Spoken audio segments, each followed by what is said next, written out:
Of all the games in the Assassin's Creed franchise, Assassin's Creed 3 is easily the least liked of the series.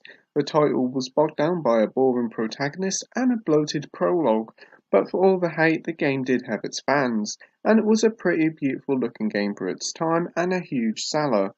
So nearly 7 years later, the game is one of the only last gen AC games not to be on current console, so it's remaster time. This was originally released on the PS4 and Xbox One a couple of months ago, but now it's time for the Switch version to release, so let's see how they did, shall we? I'm going to start off this review with what people really want to know about these sort of Switch ports, and that's how it looks and runs. And what we have here is a bit of a mixed bag.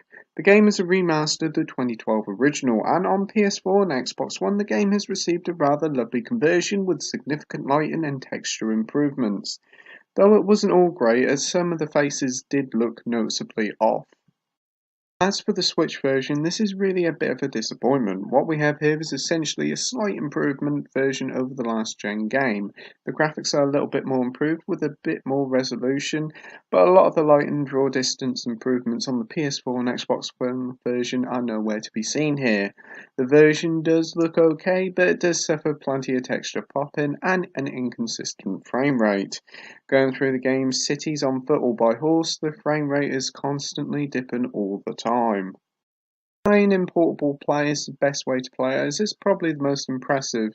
Yes, it's less resolution than dot play, and the popping is a little worse, but the frame rate feels a little bit more stable here, and it's also quite amazing to be playing a game portably that was once only available to play through a TV screen. On to the actual game now, and Assassin's Creed 3 Tau was probably one of the more interesting things about the game. It was set during the American Revolution and follows a young man named Connor as he sets out on a path to become an assassin. The game's story begins with a cool prologue where you play as his father, Hafen Kenway, a fantastic character with great wit and a lot of personality. But after that small taster, we then take control of Connor and see the story from his point of view and how his past has shaped him into the man he is today. The backdrop of the American Revolution is a nice touch, though it does kind of get lost in the background for the family problems that Connor has. From the trailers at the time, Connor looked like a really cool lead, but alas, he was and frankly still is a boring and wooden lead with all the charisma of a brick. All Connor cares about is who killed his mother, and I can understand that, but whenever you think something will happen to add depth to the character, he just keeps going on about his mother. Thankfully, the supporting cast is much better. His father Hafen is the real star of the game, and it would have been much better choice to have him as the lead. Other characters, including the many Templars, are also decent characters that do make up for the lack of a likeable lead. As for the gameplay, this is your typical old-style Assassin's Creed type of gameplay that's been around since the series' inception but was really perfected in AC2. I recently gone back to try the Rogue Remaster and I really enjoyed this gameplay immensely, and I must admit I enjoyed this one too. Just not as much as Rogue. The game's combat is your typical Batman Arkham-like combat, which sees you counter rhythm-like combat return. The combat has always been a bit of an acquired taste, but I really did enjoy it, and the game's brutal finishes helped to the enjoyment. Main missions in the game are like your typical go here, kill this, gather this amount of items and the like, and they're enjoyable if a little repetitive. The only real missions that did annoy me were those blasted stalking missions where you have to follow a certain NPC and listen to their conversation whilst not being caught. They weren't fun then and they're still not fun now. The main missions start off with you playing as Haven for a few chapters, then we play as Connor as a child, and this is where the game really drags on far too long. In these sections we learn a lot about the series, their new hunting mechanics, and whilst it's alright if you like that sort of thing, the young Connor sections take an absolute age to get through. Even when Connor is a young man, we still have these filler levels of learning the ins and outs of the game's mechanics. It's boring and bogs the game down when you just want to put on the iconic hood and start hunting Templars. AC3 Open World is certainly one of the more prettier of the series. It was, at the time of release, the biggest AC yet. The game consists of 3 different areas. We have 2 cities, one based on Boston and the other of New York. These are both your typical crowded city areas with a nice mix of buildings to climb and a little bit of off-road countryside. But by far the best area is the frontier, this big woodland area that's full of animals to hunt, trees to climb and secrets to find. It was a visual treat back in the day, especially when it snows, and it's still pretty nice today. There's a decent selection of side content to keep fans busy in between missions. We have loads of collectibles to nab, side missions to do, we have assassination targets, fighter clubs, and the new introduction of the then new naval combat. The naval stuff is great here, it's certainly not as in-depth as Black Flag or Rogue, but it's still fun and one of the best distractions in the game.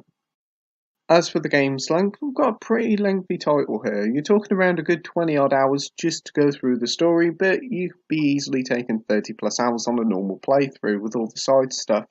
And that isn't the end of the content, as all the game's previous single player DLC, the Tyranny of King Washington story arc, is included here, and it's a fun little alternative history fun. Alas, the game's fun multiplayer isn't included in the game, which is a shame, as I had a lot of fun with that back in the day. But to make up for it, Ubisoft has included the then PS Vita exclusive Assassin's Creed 3 Liberations, which is the first time the game has arrived on a Nintendo console. This is a remaster of the HD port of the game that was on the PS3 back in the day. This one runs a bit better than the main game and does look pretty close to the PS4 version, which is nice. Liberation was the first game in the series at that time to feature a female protagonist, and the tale of Aveline is a decent and enjoyable one that is one of the better stories in the series, and Aveline is a pretty good lead to boot. The main selling point of Liberations is the outfit system, which sees Aveline changing outfits for different ways to tackle missions. You have the assassin's outfit, which is your typical assassin garb, then you have a slave outfit, which is needed to access certain areas, and finally the lady outfit, which sees Aveline dressed rather posh, but you can't bite properly or do much parkour. These dresses are an interesting addition. Whilst not really my thing, it does work quite well. As for Liberation's combat, it's typical old school Assassin's Creed type combat and is still enjoyable, and I do miss this style of gameplay. The game's open world is a little smaller than usual AC games, but that's understandable due to its portable origins. The game's map is littered with collectibles and side missions as well to add some more length to the game. Talking about the length, AC Liberations is a shorter title than the mainline titles, taking you around the 15-hour mark to reach the game's credits if you focus on the story with a few of the side bits. But if you want to aim for the elusive 100%, then you're talking around a 20 plus hour game.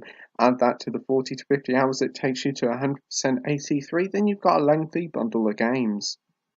Conclusion time now, and it's nice to go back to Assassin's Creed 3 after all these years to see if it's truly as bad as some folks say. And whilst the open world is beautiful, full of content and a welcome return to the old style of AC gameplay, AC3 suffers from a boring lead and feels like it's full of unnecessary bloat. It's still a decent game, it's just not a series highlight. As for the remaster treatment, it's a pretty bog standard remaster that suffers from frame rate issues and is technically no more than a port of the last gen versions than the new spruce up versions that's on PS4 and Xbox One. The inclusion of DLC in the Liberation HD game does softens the blow, as you're certainly getting a lot of game for your money. So with that, I'm giving Assassin's Creed 3 HD Remaster for the Nintendo Switch a 7 out of 10 with the title of good. Thank you for watching my review, like, rate and subscribe, and until next time, happy gaming. Bye!